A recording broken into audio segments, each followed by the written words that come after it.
नमस्कार दोस्तों, एक बार फिर स्वागत आपका है आपका हमारे इस चैनल A to Z धार्मिक ज्ञान पर। दोस्तों, आज हम बात करेंगे आखिर किस श्राप के कारण स्त्रियों को मासिक धर्म आता है। साथ ही बात करेंगे स्त्री के मासिक धर्म क्यों आता है। इसके साथ ही चलिए जानते हैं कि महिलाओं को मासिक धर्म होना एक श्राप से जुड़ा है।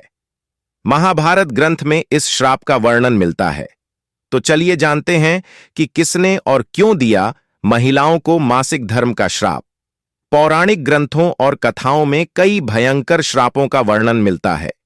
इन्हीं में से एक श्राप है मासिक धर्म का, जो महिलाओं को मिला था। इस श्राप के कारण ही महिलाओं को पीरियड्स होने शुरू हुए थे। आखिर क्यों इंद्र ने स्त्रियों को मासिक धर्म का श्राप दिया? इंद्र ने शाप ने नहीं दिया था, बल्कि इंद्र को मिले हुए शाप से जो एक हिस्सा उन्होंने अपने ऊपर लिया था, बस उसी का कष्ट उन्हें राजनोवृत्ति के दौरान झेलने, न कि रजनोवृत्ति उसका परिणाम है। इस घटना से पूर्व भी रजनोवृत्ति होती थी। महिलाओं को इसका उल्लेख ग्रंथों में है। माता पार्वती की रजनोवृत्ति की चर्चा हुई है, जिससे गंधक का निर्माण हुआ था। क्या देवराज इंद्र ने स्त्रियों को माहवारी का श्राप दिया था? युधिष्ठिर ने नारी जाति को क्या श्राप दिया? महाभारत, आखिर क्यों गांधारी ने श्री कृष्ण को श्राप दिया? गांधारी ने श्री कृष्ण को श्राप क्यों दिया था? अंबा ने भीष्म को कौन सा श्राप दिया और क्यों? इंद्रदेव ने महिलाओं को मासिक धर्म का श्राप क्यों दिया? आज के समय में लोगों का नजरिया बदल गया है, जिसके साथ साथ लोगों की सोच महिलाओं के प्रति भी बदल गई है। ठीक उसी प्रकार आज हम जिस बारे में आपसे बात करने वाले हैं, पहले इस विषय पर कोई चर्चा नहीं करता और न ही खुलकर बात करता है। हम बात कर रहे हैं महिलाओं को हर महीने होने वाले मासिक धर्म की, जिसकी पीड़ा से वो हर माह परेशान रहती हैं, लेकिन कभी खुलकर इस पर बात नहीं कर पाती। कई बार मन में ये प्रश्न आता है कि आखिर स्त्रियों को मासिक धर्म क्यों होता है? क्या इसका संबंध पौराणिक मान्यताओं से है? आखिर क्या रहस्य है इसके पीछे? भागवत पुराण में रचित कहानी के अनुसार स्त्रियों को होने वाला मासिक धर्म को श्राप से जोड़कर बताया गया है।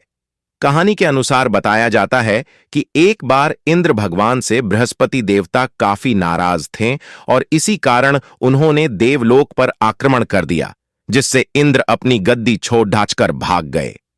तब इंद्र ने सृष्टि के रचनाकार भगवान ब्रह्मा से सहायता मांगी और फिर ब्रह्मा ने कहा कि उन्हें एक ब्रह्मज्ञानी की सेवा करनी चाहिए। यदि वह प्रसन्न हो जाए तभी उन्हें उनकी गद्दी वापस प्राप्त होगी। इसके बाद तुरंत इंद्र ब्रह्मज्ञानी की सेवा में लग गए और वो तब तक उसकी सेवा करते रहे जब तक वो खुश न हो जाए।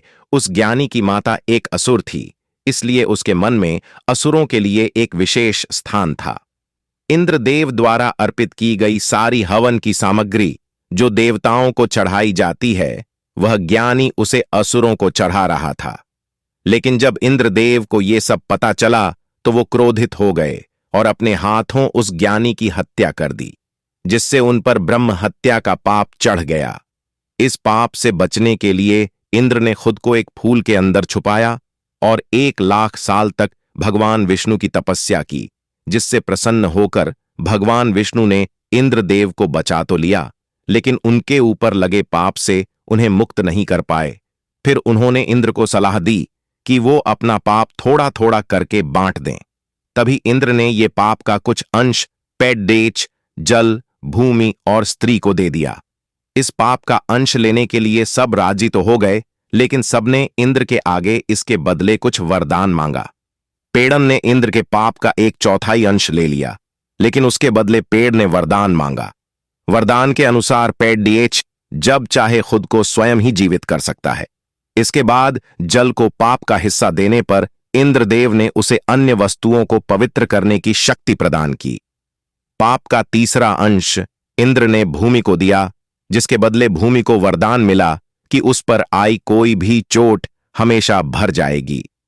अब आखिरी हिस्सा स्त्री का था और बताया जाता है कि स्त्री को पाप का हिस्सा देने के फलस्वरूप उन्हें हर महीने मासिक धर्म होता है।